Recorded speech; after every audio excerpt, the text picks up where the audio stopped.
I make this final decision, I must investigate you thoroughly. Yeah, I understand, sir. I'll make myself completely at your disposal.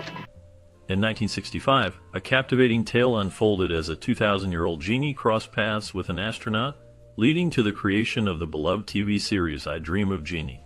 This enchanting story, which ran from 1965 to 1970, featured Barbara Eden as the charming Jeannie, and Larry Hagman as the dashing astronaut, Tony Nelson. Their on-screen chemistry brought laughter and magic into homes across America.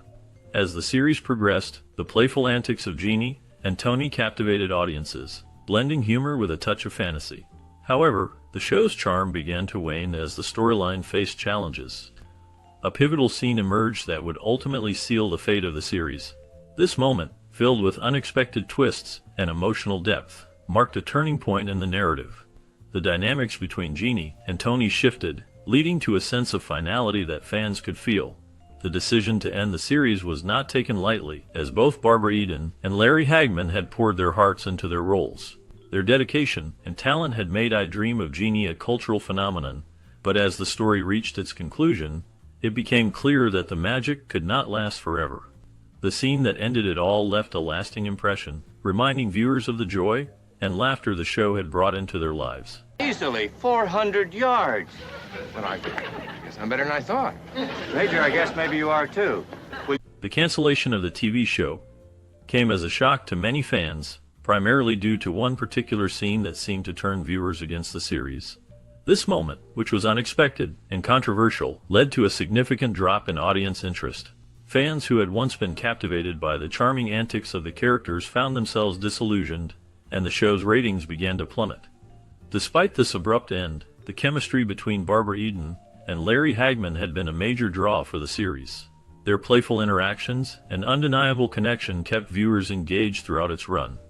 The dynamic between Eden's Jeannie and Hagman's Major Nelson was filled with humor, romance, and a touch of magic, which resonated with audiences. However, as the show progressed, this chemistry began to feel compromised. The writing and direction shifted, leading to a disconnect that fans could sense. As the series lost its original spark, the very elements that had once made it a beloved staple of television began to fade. The abrupt end of I Dream of Jeannie left many wondering what could have been if the chemistry between the leads had been preserved and the storylines had remained engaging. The show's legacy, while still fondly remembered, serves as a reminder of how quickly viewer loyalty can change when the heart of a series is altered. Take it easy.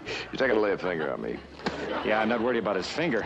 I'm worried about his fist. They're like two hams. During the production of I Dream of Jeannie, Barbara Eden managed to keep her pregnancy a secret for the first 10 episodes. Despite wearing a costume that was often scantily clad, her baby bump remained hidden from the audience and her co-stars. This was no small feat, as the show required her to be in revealing outfits that could have easily exposed her condition. The clever use of camera angles and strategic wardrobe choices played a significant role in maintaining the illusion. However, the atmosphere on set changed dramatically when a guard informed Larry Hagman that the show was canceled. This news came as a shock, especially since the women involved in the production did not receive any direct communication from the producer or anyone else regarding the cancellation. The lack of official notification left many feeling blindsided, as they were not given the courtesy of a proper announcement. The abrupt end to the series marked a significant moment in television history, leaving fans and cast members alike in disbelief. Oh, he will not mind one more time. The lion on the set of I Dream of Jeannie was a notable attraction that added a unique element to the show. This lion had a distinct way of interacting with the cast. It would greet Larry Hagman, who played Major Anthony Nelson, with loud roars, creating a memorable and somewhat intimidating presence. However, the lion seemed to have a different demeanor when it came to Barbara Eden, who portrayed Jeannie.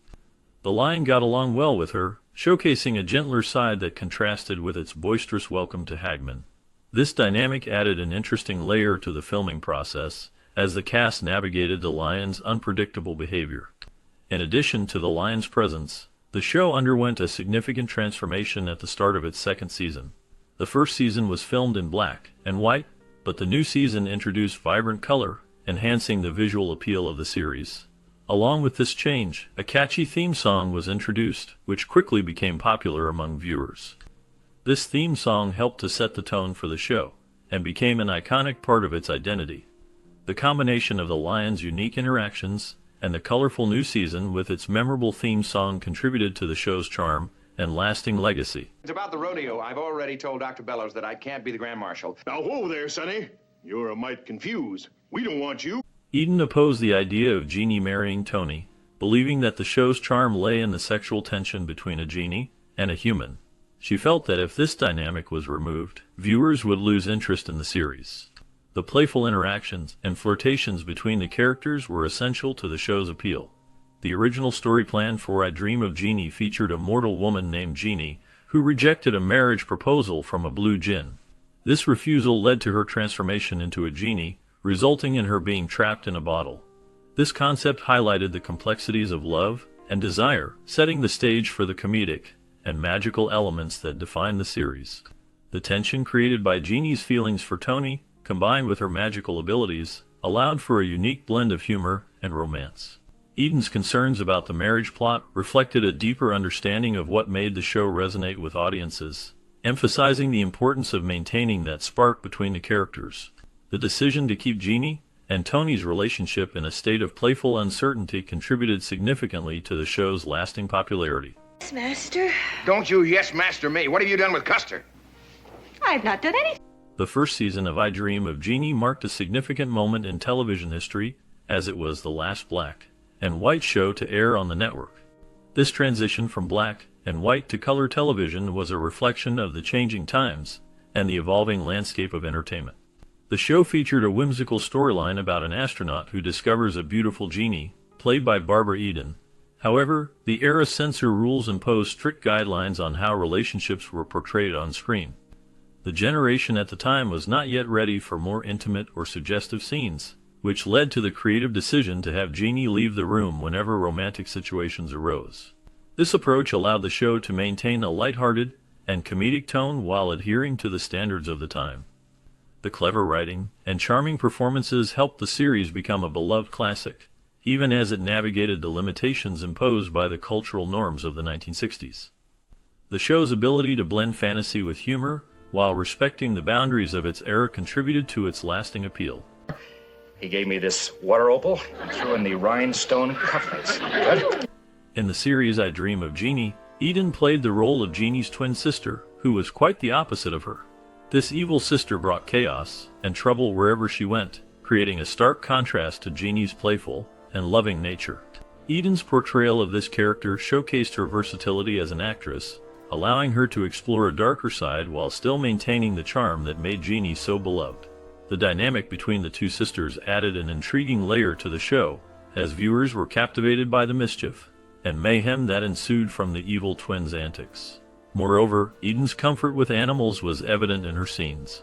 While many would feel fear at the sight of a roaring lion, Eden remained calm and collected.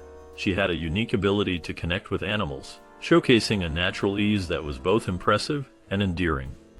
This trait not only highlighted her character's bravery, but also added a whimsical element to the series. The juxtaposition of her character's evil intentions with her genuine affection for animals created memorable moments that resonated with the audience. The combination of these elements made Eden's performance unforgettable, leaving a lasting impression on fans of the show. Boy, it was a master's degree, but if you were a girl... It doesn't work that way. Filming for I Dream of Jeannie took place in various locations that contributed to the show's unique charm.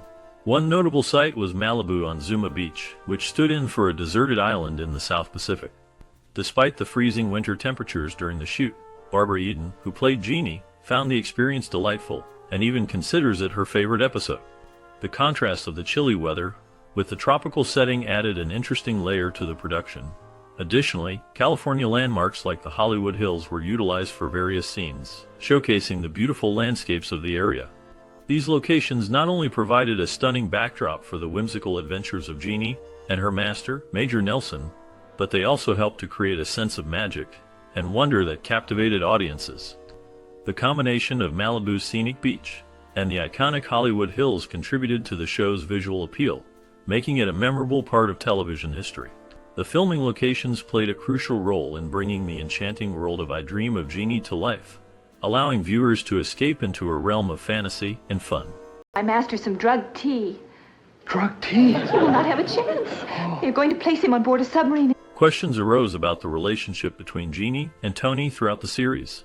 The dynamic between the two characters often hinted at deeper feelings, leading to speculation about their interactions. Hagman, who played Tony, once humorously remarked on how Jeannie, portrayed by Barbara Eden, kept making advances toward him. Despite her charm and beauty, he often used his career as a reason to maintain a professional distance. This playful tension added a layer of intrigue to the show, captivating audiences who enjoyed the comedic yet flirtatious exchanges. Additionally, the iconic harem costumes worn by Jeannie faced constant wear and tear during filming. The elaborate outfits, designed to enhance her enchanting persona, were frequently damaged due to the high heels she wore. The physical comedy and energetic scenes often led to mishaps, resulting in only a few of her original costumes surviving by the end of the series. This aspect of the production highlighted the challenges of maintaining the visual appeal of the character, while also ensuring the practicality of the costumes in a comedic setting.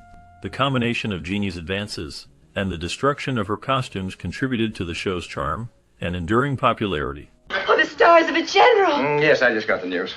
Oh, that is wonderful. And I hardly mentioned you at all to General Patterson. The Genie's bottle from the classic TV series I Dream of Jeannie has become an iconic prop in television history. Its popularity is no surprise, considering the charm and whimsy it brought to the show. The bottle was not just a simple decoration. It played a crucial role in the storyline, serving as the home of the enchanting Jeannie. After the series concluded, the bottle remained a treasured item for the actress who portrayed Jeannie. She decided to keep it in her bank vault for a long time, highlighting its sentimental value. Eventually, she donated it to the Smithsonian, ensuring that it would be preserved for future generations to admire. Interestingly, the Genie's bottle was not a high-tech creation. It was a simple Jim Beam decanter, which was hand-painted to give it a magical appearance. This simplicity added to its charm, making it relatable and accessible to viewers. The design of the bottle, with its vibrant colors and intricate details, captured the imagination of audiences and became a symbol of the show. The fact that it was a decanter also reflects the era's style, blending everyday objects with the fantastical elements of the series. The Genie's bottle remains a beloved piece of television history, representing the magic and fun that I Dream of Jeannie brought to its viewers. 2 blinks, left eye. 1 blink, right eye. During the production of I Dream of Jeannie, the censorship rules regarding what could be shown on television were quite peculiar. Cleavage was allowed, which might seem surprising, but the rules strictly prohibited showing belly buttons. This oddity left many wondering about the logic behind such regulations. The show featured Barbara Eden as Jeannie, who often wore her iconic harem outfit, which showcased her cleavage but carefully avoided revealing her belly button. This contradiction in censorship standards highlighted the sometimes arbitrary nature of television guidelines during that era. After the series concluded, the entire set was burned down. This practice was common in Hollywood at the time, as it was deemed too expensive to store or dismantle the elaborate sets and props. Instead of preserving the materials for future use, studios often opted for destruction. This decision reflected the industry's focus on cost-effectiveness and the transient nature of television production. The burning of the set marked the end of an era for I Dream of Jeannie, a show that had captured the hearts of many viewers while navigating the complexities of censorship and production practices in the 1960s. Sneak away, Master? Well, I had some personal business to take care of. Through the window? Yeah, well, The fake wedding staged by NBC became a significant turning point for the show I Dream of Jeannie. This publicity stunt, intended to boost interest in the series, ultimately backfired and contributed to its decline. The event, which was meant to create buzz, instead alienated some viewers and critics, leading to a negative perception of the show. As a result, I Dream of Jeannie faced challenges that it could not overcome, and it ended shortly after the stunt. Despite its struggles, the show's unique premise and characters left a lasting impression on popular culture. The whimsical nature of the series inspired Hanna-Barbera to create a cartoon based on it. This animated adaptation, titled Jeannie, ran for 2 years, capturing the essence of the original show while appealing to a younger audience. The cartoon allowed fans to revisit the enchanting world of Jeannie and her master, showcasing the enduring charm of the characters and their adventures. The legacy of I Dream of Jeannie continued through this animated series, demonstrating the show's influence beyond its original run. Sir, I was wondering if you'd like to buy a ticket. The inspiration for the beloved television series I Dream of Jeannie came not from the popular show Bewitched, but rather from the film The Brass Bottle, which also featured Barbara Eden. In this film, Eden played a character who was a genie, and her performance sparked the idea for a new television series centered around a similar concept. The creators of I Dream of Jeannie sought to capture the charm and whimsy of a genie living in the modern world, which resonated with audiences. Initially, the show was produced in black and white. This decision was largely due to the challenges of recreating the visual effects associated with the magical smoke and transformations that a genie could perform. The special effects team found it difficult to achieve the same level of visual appeal in color, which led to the choice of black and white for the first season. However, as technology advanced and the demand for color television grew, I Dream of Jeannie eventually transitioned to color in its later seasons, enhancing the visual experience and allowing the magical elements of the show to shine even brighter. The combination of Eden's enchanting performance and the show's unique premise captivated viewers, making it a memorable part of television history. Hello, Major Nelson. Oh, please dance with me. It's our 20th anniversary. The Monkeys at Work was a popular show that aired during the same era as I Dream of Jeannie. In this series, characters occasionally made playful references to Jeannie, showcasing the cultural impact of the show. The lighthearted nature of both series allowed for a fun crossover of ideas and humor that resonated with audiences. Phil Spector, a well-known music producer, made a notable appearance in I Dream of Jeannie. In the episode featuring Spector, Jeannie attempts to pursue a singing career, highlighting her desire to be more than just a magical being confined to her bottle. This storyline not only added depth to her character, but also showcased the era's fascination with music and celebrity culture. Spector's involvement in the show came before his later legal troubles, making his appearance a memorable moment in television history. The blend of music, comedy, and fantasy in I Dream of Jeannie, and its references in other shows like The Monkees, created a unique tapestry of entertainment that defined the 1960s. No, this is Harry's Scrapyard. Listen, I Dream of Jeannie debuted on television on September 19, 1967. The show quickly captured the hearts of viewers with its charming premise and whimsical humor. The story revolves around Tony Nelson, a NASA astronaut who, after landing on a remote island, discovers a mysterious bottle. Inside the bottle is Jeannie, a beautiful and mischievous genie who has been trapped for over 2,000 years. Their relationship forms the core of the series, as Jeannie uses her magical powers to help Tony navigate various challenges, often leading to humorous and unexpected situations.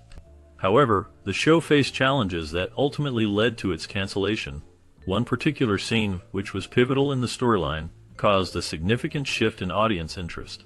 This scene, while intended to be humorous, did not resonate well with viewers and contributed to a decline in ratings. As a result, the show was abruptly canceled, leaving fans disappointed and longing for more adventures with Tony and Jeannie. The combination of its unique premise and the unfortunate turn of events surrounding its conclusion makes I Dream of Jeannie a memorable part of television history. Whatever it is you've got before he gets here. I'd hate to have him see you like this. NBC decided to stage a fake wedding between Barbara Eden and Larry Hagman, the stars of I Dream of Jeannie, just before an episode was set to air that would show their characters getting married. This unusual promotional tactic was intended to generate buzz and excitement for the show. However, the audience did not respond positively to this stunt. Many viewers felt that the fake wedding was a gimmick that detracted from the charm of the series. As a result, the ratings began to decline. The show, which had once been a popular part of the television landscape, fell out of the top 30 shows. This drop in viewership ultimately led NBC to make the difficult decision to cancel I Dream of Jeannie. The combination of the poorly received wedding stunt and the subsequent loss of audience interest marked a significant turning point for the series, leading to its end after 5 seasons.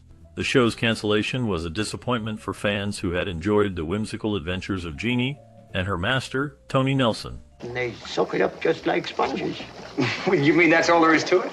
Oh, no, usually After the wedding episode, the ratings for I Dream of Jeannie began to drop steadily. This decline in viewership led NBC to make the difficult decision to cancel the show in 1970. Despite its cancellation, the beloved series found a way to return to screens with 2 TV movies, although these did not feature Larry Hagman, who played the iconic role of Major Anthony Nelson. The absence of Hagman in these films marked a significant change for fans who had grown attached to the original cast. In addition to its ups and downs in ratings and eventual cancellation, Barbara Eden, who portrayed the enchanting Genie, received notable recognition for her performance. She earned 2 Golden Globe nominations, highlighting her talent and the impact of her role on the series. Eden's portrayal of the whimsical and charming Genie captured the hearts of many viewers, contributing to the show's lasting legacy in television history. The combination of the show's initial success, its eventual decline, and Eden's accolades paints a picture of a series that, while it faced challenges, left a memorable mark on its audience. What's so terrible about that? Me. Boy, I must have been on liquid oxygen. You know, I got so... Michael Ansara, who played the role of the Blue Djinn in I Dream of Jeannie, was also the first husband of Barbara Eden, the show star. His character often served as a formidable antagonist, adding tension and excitement to the series. The connection between I Dream of Jeannie and Bewitched is notable, as both shows featured Paul Lynde, who appeared in memorable guest roles. Lynde's comedic talent bridged the 2 iconic series, showcasing his ability to bring humor to both magical worlds. Larry Hagman, who portrayed the charming yet often bumbling astronaut Tony Nelson, gained immense popularity from his role in I Dream of Jeannie. After the show concluded, Hagman's career continued to flourish. He became widely recognized for his portrayal of J.R. Ewing in the hit series Dallas, which solidified his status as a television icon. His versatility allowed him to take on various roles, including appearances in Nip Tuck and even The Simpsons, where he showcased his comedic chops in a different light. The legacy of I Dream of Jeannie, with its enchanting storylines and memorable characters, remains intertwined with the careers of its talented cast members, including the connections to other beloved shows. I live to be your age. I'm supposed to be in orbit. Bill Daly's career took off after his role in I Dream of Jeannie. He became well known for his comedic talent, which he showcased in other popular television series. One of his notable roles was in The Bob Newhart Show, where he played the character Howard Borden, a lovable and quirky neighbor. His charm and humor made him a favorite among viewers. Later, he appeared in the science fiction sitcom Alf, where he continued to display his comedic skills, further solidifying his place in television history. On the other hand, William Rourke, who portrayed Dr. Wilfred Bellows in I Dream of Jeannie, had a rich background in theater before joining the cast. His experience in live performances brought a unique depth to his character, making him a memorable part of the show. Sadly, Rourke passed away a few years after reuniting with the cast for a reunion movie in 1985. His contributions to the series and his earlier work in theater left a lasting impact on fans and the industry alike. Urge to kidnap horses? Mischievous? The title of the show was inspired by a parlor ballad from 1854 called Jeannie with the Light Brown Hair, written by Stephen Foster. This connection to a classic piece of music adds a layer of charm to the series, which became a beloved part of American television history. The character of Jeannie, played by Barbara Eden, captured the hearts of viewers with her playful antics and magical abilities. Eden later reprised her role in a Very Brady sequel, where she made a memorable appearance that delighted fans of both shows. This crossover showcased the enduring popularity of the character and the series itself. Additionally, both Barbara Eden and Larry Hagman, who played Major Nelson, and the iconic J.R. Ewing on Dallas, shared the screen in the famous soap opera. Their appearances on Dallas brought together 2 different worlds of television, highlighting the versatility and appeal of these actors. The connections between these shows and characters illustrate the lasting impact of I Dream of Jeannie on popular culture. Paragraph 6, subhead 3. It is forbidden for any genie to cast a love spell. Eden's appearances extended beyond the beloved series I Dream of Jeannie, as he also featured in notable productions like Dallas, Valley of the Dolls, and Harper Valley PTA. His unique and eccentric behavior on and off the screen earned him the quirky nickname the Mad Monk of Malibu, a title that reflected his larger-than-life personality. This reputation made him a memorable figure in the entertainment industry, often drawing attention for his unconventional antics. Interestingly, the influence of I Dream of Jeannie reached into other shows, including the popular series Charmed. An episode titled, I Dream of Phoebe paid homage to the classic sitcom, even going so far as to replicate the iconic costumes that define Jeannie's character. This connection highlights the lasting impact of Eden's work and the cultural significance of I Dream of Jeannie as it continues to inspire new generations of television creators and audiences alike. The blend of nostalgia and homage in modern shows keeps the spirit of Eden's legacy alive, showcasing how classic television can influence contemporary storytelling. You think so? Absolutely. Do you want to be a big star and have Tony proud of you? Well, Or do you want Tony? The show featured NASA astronauts in Florida, creating a charming backdrop for the whimsical adventures of Jeannie and her master, Captain Tony Nelson. However, the actual location for NASA's space missions during that time was Texas, specifically at the Johnson Space Center in Houston. This discrepancy between the fictional setting and the real-life operations of NASA added an interesting layer to the series. While the show aimed to capture the excitement of the space race and the lives of astronauts, it took creative liberties with geography. The portrayal of Florida as the hub for NASA activities allowed for a more picturesque and tropical setting, which contrasted with the reality of the Texas landscape. This choice likely contributed to the show's appeal, as it blended the allure of space exploration with light-hearted comedy. The astronauts' adventures, intertwined with Jeannie's magical antics, created a unique narrative that resonated with audiences, even if it strayed from the factual details of NASA's operations.